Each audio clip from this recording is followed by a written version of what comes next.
Presidente, che cos'è questa cerimonia oggi? Beh, da noi si chiama lick-off ed è un momento importante perché quando si raggiunge il tetto si mette sopra un abete. È un portafortuna, è anche un modo per ricordare il sacrificio che c'è dietro la costruzione di una casa, ma anche l'importanza poi della famiglia, del focolare, del fatto che insomma si guarda al futuro e insomma si guarda al futuro anche con maggiore fiducia. E portare oggi qui questa cerimonia che vuol dire? Beh, vuol dire intanto che stiamo correndo col cantiere, che è importante. Ci siamo presi un impegno con i sarnanesi che è quello di fare la scuola per il prossimo anno scolastico e quindi insomma vogliamo correre perché i bambini hanno diritto di poter studiare in un luogo funzionale e bello come la scuola che stiamo facendo. A che punto siamo con i lavori? Ma la cosa bella intanto è sottolineare come grazie allo sforzo di solidarietà di tanti soggetti noi possiamo ripartire.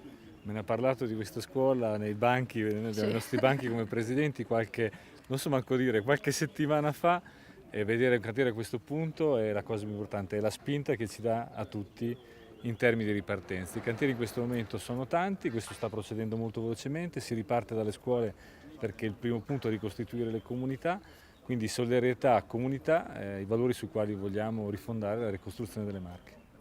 E sui ritardi di cui venite accusati? Qual è la risposta? Guardi, ci sono tante persone, centinaia, che stanno lavorando, che non perdono un giorno, che mettono la loro professionalità al servizio della ricostruzione. Insistere sempre tutto in termini di ritardi sembra quasi mortificare l'impegno di queste persone. Io vedo che c'è un grande lavoro, grande impegno, grande passione che va anche al di là, chiamiamolo, di quello che è il dovere di chi riceve uno stipendio il 27 del mese. Persone impegnate di sabato, di domenica, che non stanno facendo ferie non so da quando e che sono tutte impegnate nelle ricostruzioni. Io approfitto per ringraziare quello che stanno facendo senza guardare magari quel in più che tutti quanti vorremmo che arriverà. Assessore Panontin, quella realizzata dalla Protezione Civile del Friuli Venezia Giulia è una struttura che sta crescendo a tempo di record e realizzata con materiali fortemente innovativi. Decisamente, noi abbiamo assunto l'onere di realizzare questo edificio scolastico, una scuola materna che ospiterà 120 bambini quando terminata e che avrà una superficie utile di quasi 1300 metri quadri.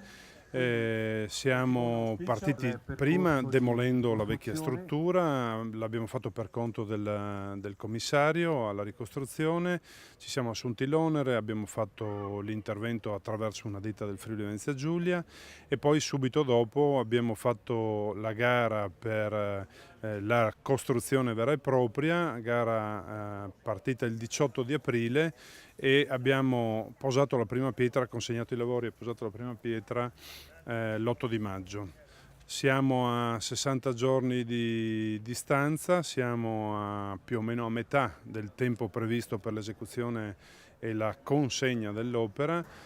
Quindi siamo al giro di boa e oggi, nel rispetto della tradizione del Friuli Venezia Giulia in generale, non so se anche di queste terre, mettiamo, questa è una tradizione anzi tipicamente direi carnica, mettiamo in cima al tetto un abete, da noi si usano le frasche nei territori della Bassa, per festeggiare appunto questo risultato che è il primo punto, diciamo, concreto di realizzazione della struttura.